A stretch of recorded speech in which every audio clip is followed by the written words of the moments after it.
back again.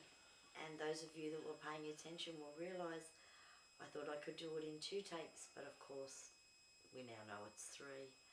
But there was one more thing that I wanted to share with everybody, and that is I wanted to make people aware that albeit as one person we only have a small voice, it's when we put voices together that collectively we make change, we see change happen.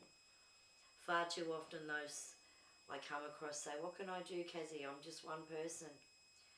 I'm one person, and I can proudly say that I have made a difference. I do make a difference, and I do that simply by caring enough to listen to people when they need to talk to me, and knowing when to talk back. Because most of the time, people that have been abused just need to know they're being heard. I got lucky. My husband heard me. But I know there's a lot that never get lucky. They never find that someone that makes it okay to be them. And it's terrible, isn't it, when we vacate our own lives, when really what we need to do is be present. So what I'm asking everyone to do is not what I do, because let's face it, can you write 13 novels? I don't think so. But then you can do a lot of things I can't, and that's what I'm well aware of. And that's what I wish everyone would be aware of. We all have our own gifts, and we all have our own things to offer. We have our own advice and our own wisdoms to contribute. Why don't we? I see the idly rich sit back, and I see the poor step up.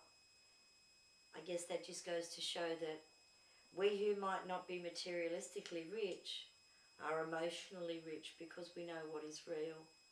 Now that's not to say that there's not a lot of wealthy people that know what is real, because I know a few of those too. So what I'm asking everyone to do tonight, when you tuck your children in, look down at them and ask yourself, would you want someone fighting for them? Because I know the answer for me is, how can you not? So it's time to step up.